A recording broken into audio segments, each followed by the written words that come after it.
Ladies and gentlemen, welcome to Flight Delta 420. The captain has turned on the fasten seatbelt sign. Please take your seat and fasten your seatbelt. We remind you that this is a non-smoking flight. Smoking is prohibited on the entire aircraft, including the lavatories. If you have any questions about our flight today, please don't hesitate to ask one of our flight attendants. Thank you.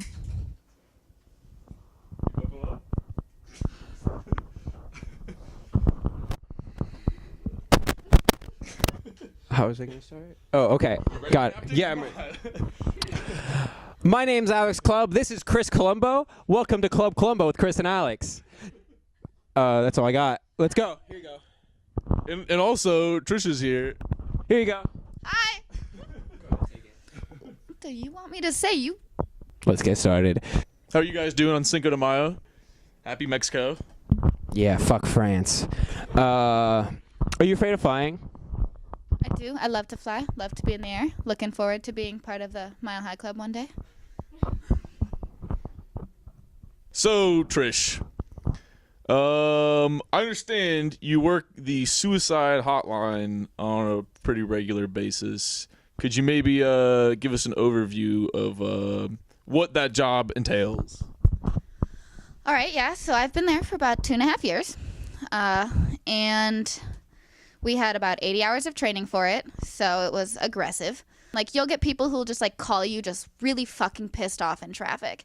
And they'll just be like, I'm having a bad fucking day. All this shit happened at work, and I don't want to go home and, like, bother my spouse about it. So I'm going to rant for a little bit, and then they hang up. And, like, easy. Sometimes you get, like, definitely the other end of the spectrum. And so, like, when I worked overnight, I usually had to call, like, poison control and, like, 911 a lot and, like, track phone numbers that they called from and, like, get people help. But it's rewarding. How have your thoughts about suicide changed since then, since you started? I never really realized how prevalent it was, especially among, like, younger people. Do you think helping people with their suicide has had any kind of impact in your life on a day-to-day basis? I definitely think it has. I'm more, I'm careful about what I say around people I don't really know. People will call in all the time and just be like, yeah, this, like, person just said this to me today, and I know they didn't know what was going on, but it just, like, really messed me up. So if I'm just having a bad day driving home, I can just call you, and it's totally cool. Just rant and be like, yeah, I forgot my shoes at work today. First of all, we get, like, prank calls all the time, which is, like, fucked up. But, like, when it's kids, it's usually they, like, call, and they're like, I'm having a bad day, and it, like, sounds like they're, like, pretend crying, and then you hear just, like, 8 little kids snickering in the background and, like, say this, Tommy, and you're like, what? Goodbye. We had, like, a bunch of calls for a period of time last year where, like, these people were just, like, calling the suicide hotline and trying to treat it like a sex hotline, and that got a little weird. Look, you have no idea. Maybe that was the one thing that kept them from suicide. You have no idea. Since starting, have you ever come across someone, or like even like a mutual friend or something, where you've been like, oh, he's suicidal, I know it? Just by, like, looking at someone, no. I don't know. I've had people, like, that you can tell are, like, having more of a hard time, but, like, you don't really know their situation, really. But, like, I don't know. Everyone's a little fucked up, so, like, gotta let it happen. Can you rank the out of the 4 of us in the room? Can you put us in a ranking? Who looks like they're having the hardest time to least hardest time? Yeah, I have a hard time. You got one call to share with everyone. This is not a common scenario, but, like, this was it was my first ever shift alone, and I was in the middle of the night, didn't know what to do. We get a call, and this guy's just pissed off about work. He's just so angry. You think he's just someone that needs to rant, so you let him rant for 10 minutes, and you try to get off the phone. Then he goes batshit fucking crazy. And he starts, like, saying shit about trying to blow up his work building and stuff, but, like, the minute anyone says something like that, like, we alert authorities. Well, we had to call him back and be like, whether or not you were serious, like, you said a key word that, like, I have to have alerted someone. And he's like, does that explain why there are 6 cop cars outside my house? I'm like, I guess. Yeah, so that was my first call ever. So this is like a volunteer thing. This isn't like a real job. I did get class credit for it because I, like, decided I wanted to, but it's volunteer. They don't pay you at all. So you've got other jobs than or have had other jobs in the past. You want to talk about any of those? Recently, just quit my job. Worked at a law firm for just over a year in downtown Columbus, and I've been without it for like since spring break. I just walked in there and peaced out. Yeah. No 2 weeks? No 2 weeks. Just letter on the desk and left for lunch and never came back. Why? Why would you do that? Why would you be so rude to your employer who gave you all that money and experience? So I did address the respect thing in the letter. I wrote, I know it's normal for 2 weeks, but given the circumstances, I'm leaving. And essentially, I had been getting sexually harassed for about 7 months going at this point. And I finally brought it up to the company, and they said, he is a senior partner at this law firm. We're not going to do anything. So I left. Was this like a guy that you worked with closely, or was this just some guy around the office? Office was pretty small. There were only 7 attorneys total, and everyone else in the firm was a woman, which is interesting. Fun fact, his first marriage broke up because he had an affair with the woman who held my position before me. So I think he's got a bit of a pattern. So I worked with him every day, filled out forms for him, all that good jazz. And he tried to work much closer than I was all comfy with. Well, so in the beginning, I noticed he would sometimes talk to some, there were a few of us that were fairly young in the office, and he would do the same. So I was like, oh, he's just an office flirt. I'll get over it. You deal with it. I'm a woman. I know how it works. And then it got to what really started pushing me over the edge was I was getting Facebook messages at 3 a.m, hammered. And then I started getting text messages, and I asked him, I was like, where'd you get my number? And he was like, a company database. And I was like, yeah. And he would invite me to the Hilton and be like, I'm here at the bar. You can stay here so you don't have to drive home drunk. And I was like, I'm not coming.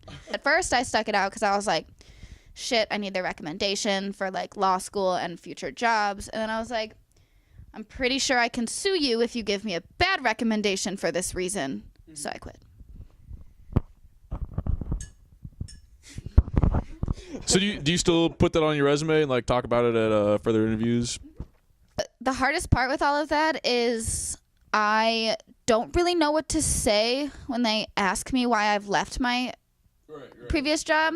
So I've mixed it up. Sometimes I'm just I'm graduating, so they knew I was going to quit anyway when the year was over because I'm moving, blah, blah, blah. And then sometimes I'm it was an uncomfortable work environment, and then they ask me to elaborate, and then I get really red in the face and kind of purple because I get nervous. That's been the hardest part with it all, is trying to figure out when it seems like I'm just bashing a company, because I do appreciate all of the experience and everything I learned from there, and everyone else in the office was wonderful.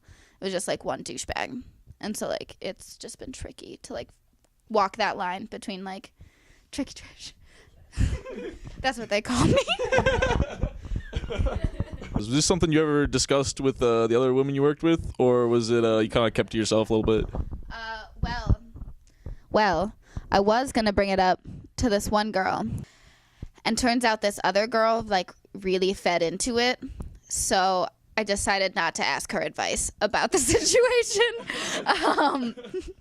I filled out an EEOC form, which is Equal Employment Opportunity Commission, which basically what it's going to do is red flag him, essentially, when anybody looks into him. But turns out he did already have one, so now he's got a serious red flag. And so now, if the reason I don't get any job or anything has to do with a recommendation from that company, that entire company will get investigated into. So you went to boarding school, is that correct? Oh my gosh, the producer is talking to us. We got to take a commercial break. We'll be right after. We'll be right back after these messages. Stay tuned. Club Columbo. Yeah, that's perfect. I'll This is the smallest size I will we've catch got. it. Cool. Champagne and beer. Commercial break. Commercial break. Remember at the beach when what's his face wanted to they didn't have champagne, so we just bought Miller High Life because it's the champagne and beers and orange juice and said go for it. How'd that work out? He Oh, drank they were great. They were really No, good. Okay, we're back from commercial. 1 second, let me get buckled in. Okay. We're talking about boarding school. What was the name of your boarding school? Let's just start right there. Western Reserve Academy. You lived there like how many months out of the year? So I lived at home most of the time, cause 15-minute drive, so like it wasn't bad. But most people boarded. There was just like 70% boarders, and 30% of us who commuted. If you were a girl, you could hang out in girls' dorm rooms too at any time you wanted. A girl couldn't hang out in a boys' dorm room unless they were a senior, so we're called senior privileges. Technically, there was a 3 limbs on the floor rule, which not hard to get around. Just 2 people, 3 limbs at least. So like I could sit like this, and like you could sit like that, and we'd be okay. But like if I was like, I mean, if you got caught, it was enforced. We had a building called KFAC, which stood for the Night Fine Arts Center. It was our arts building. We called it KFUC because that's where people would go to hook up. To avoid, the rule of the dorm, the 3 limbs on the floor. So they would just, go to KFUC. The likelihood of having, like, a bunch of people walk in on you in, like, the corner of the auditorium in KFAC. Some doors had locks. Like, there was, like, a costume room that you could, like, lock from the inside. And there were, like, couches in there and, like, mirrors if you're into that, I guess. Hey, stewardess, can I get a Red Bull? It's right there.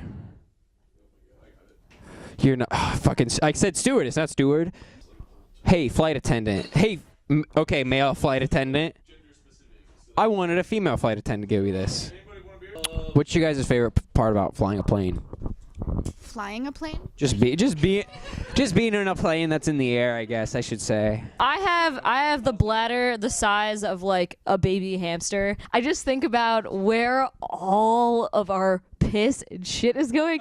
Like when I was younger, I used to just imagine it like falling out of the back of the plane, and I was like, damn, that's awesome. That is hilarious. It's like even worse because it's like in a giant shit vat. So that's my favorite part about flying. So, Trish. Can I call you Trish? Tricia, is that mandatory? What? T-Dog, hey. Can I call you Patricia? Yeah, so if I were a fish, I would like 100% be an anglerfish. You know, the ones with like the big fucked up teeth, and they're just like, With like the light bulb? yeah, with the light bulb thing. If I was an anglerfish, I would strictly eat humans. I'd have to have like maybe like a human thigh. Like I feel like human thighs would be pretty good and meaty. I would 100% only bite a human thigh. Do you have any advice for how to get away with murder? Go. I know how the felony department works, and if you don't have any witnesses and if you don't have any security cameras, then you can kind of do whatever you want. So I've got a friend overseas, so the time difference makes it weird. Look here, buddy. Australia is a wilderness. It's the wilderness out there. She lives in a hut. She lives in a hut in the desert. Melbourne. She lives in Melbourne. It's a big hut area. They're really good at wood architecture because they have to be. How do you view the world? How do you view it working in general on a metaphysical level? I'm not ugly. I'm rugged. Dude, it's just biology, man. You get here, you chill, and you die. They call me. I'm in the middle of this bar crawl on Tuesday, right? I'm blacked, and I get this email that's like, "Congratulations, 10 a.m. tomorrow. You have an interview in Cleveland." And I'm like, "Yeah, you can't do that. No, you gotta half mouth it. You gotta blow across the top. And put the Has to go across. Angle it as much Has to go across. Don't let the whole thing froth into your mouth. You gotta vary your wind speed. Oh, you're talking about just drinking? I thought you were trying to blow holes. It's so small she disappeared. I don't know what happened. Happy Cinco de Mayo, everyone. This is coming out May 5th, 2017. By midnight, Chris. Happy Cinco de Mayo, everyone. Fuck France. Next time I see you at the art pack, I'll say hey.